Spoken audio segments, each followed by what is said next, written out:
आज उसके बाद आज 23 जुलाई आज हमारे महान देशभक्त महान क्रांतिकारी चंद्रशेखर आजाद का जन्म हुआ था। 23 जुलाई 1906 के अंदर मध्य प्रदेश अलीपुर जिले के अंदर, और उनके माता का नाम था दुर्गा रानी, पिताजी का नाम था सीताराम। ऐसे क्रांतिकारकों ने हिंदुस्तान की आजादी के लिए अपना बलिदान दिया। लेकिन आज लोग क्या कर रहे, कोई भी स्टेटस लगा दे रहा है और कोई भी एक फोटो भेज दे रहा है कि आज उनका जन्मदिन है। उनका फोटो देखने से हम देशभक्त नहीं बनते। उनके विचारों का मंथन करना और देश को ताकतवर बनाना, उसका ही नाम भारतीय। लेकिन हम भारतवासी उनका देश, उनका प्रेम, उनका अभिमान भूल गए। चंद्रशेखर आजाद कोई साधारण आदमी नहीं थे, वो एक महान देशभक्त। चंद्रशेखर आजाद का मतलब यही था कि हम आजाद जिएंगे और आजाद ही मरेंगे। लेकिन अंग्रेज उनकी बात कभी माने नहीं।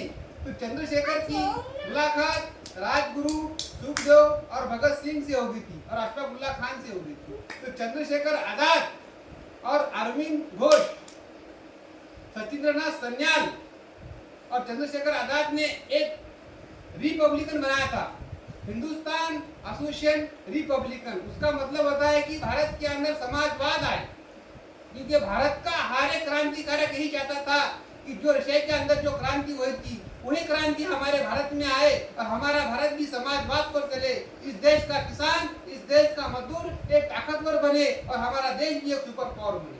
लेकिन ये विचारधारा लोगों तक पहुंची नहीं। चंद्रशेखर आजाद जब 15 साल की उम्र थे, जब उनको अंग्रेजों ने 15 कोड़े मारे थे, तो चंद्रशेखर आजाद ने ये कहा था, वंदे मातरम, भारत माता की जय, वंदे मातरम, भारत माता की जय। क्यों बोला? कि उसके खून में राष्ट्र अभिमान था, उसके खून में राष्ट्रीय प्रेम था। फिर उनका एक मकसद था कि हिंदुस्तान सोशलिस्ट रिपब्लिकन पार्टी को चलाने के लिए धन चाहिए। तो उनके दिमाग में एक बात आई। 9 अगस्त 1925 के अंदर काकोरी गठ हुआ। उन्होंने फिर बाद में एक योजना बनाई, आखिरकार उन्होंने उस योजना को सफल किया।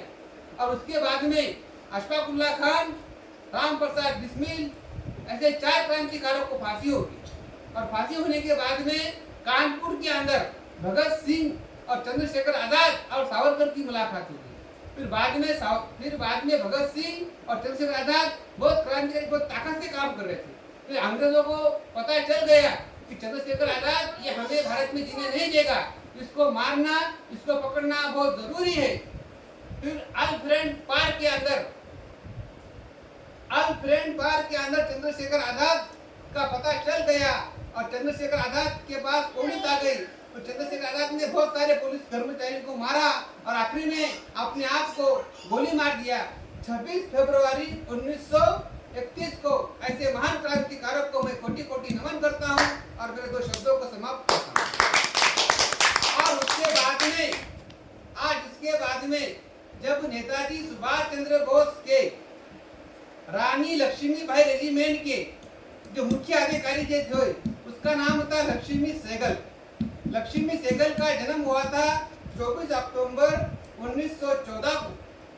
उनकी पढ़ाई हुई थी मद्रास के अंदर मेडिकल साइंस MBBS। फिर बाद में सन 1938 के अंदर MBBS बन गए। फिर उन्होंने भारत के अंदर 2 साल काम किया। फिर बाद में 1940 के अंदर सिंगापुर चले गए। अब उसके बाद में 2 जुलाई 1943 को नेताजी सुभाष चंद्र बोस के संगात एक मुलाकात हुई और वही लक्ष्मी सहगल नेताजी सुभाष चंद्र बोस के आजाद हिंद सेना के अंदर रानी लक्ष्मीबाई रेजिमेंट के एक मुख्य अधिकारी थी और देश के लिए लड़ी और देश के लिए एक महान क्रांतिकारक काम किया। सन 1971 के अंदर कम्युनिस्ट पार्टी की एक राज्य मेंबर थी। फिर धीरे धीरे उन्होंने 2002 के अंदर राष्ट्रपति के लिए लड़ा, लेकिन उसमें वो हार गए। आखिरकार आज उनकी मौत हो गई थी 23 जुलाई 2012 को। ऐसे महान देशभक्तों को फिर से कोटि-कोटि नमन करता हूँ और मेरे 2 शब्दों को समाप्त करता हूँ। जय हिंद, जय भारत।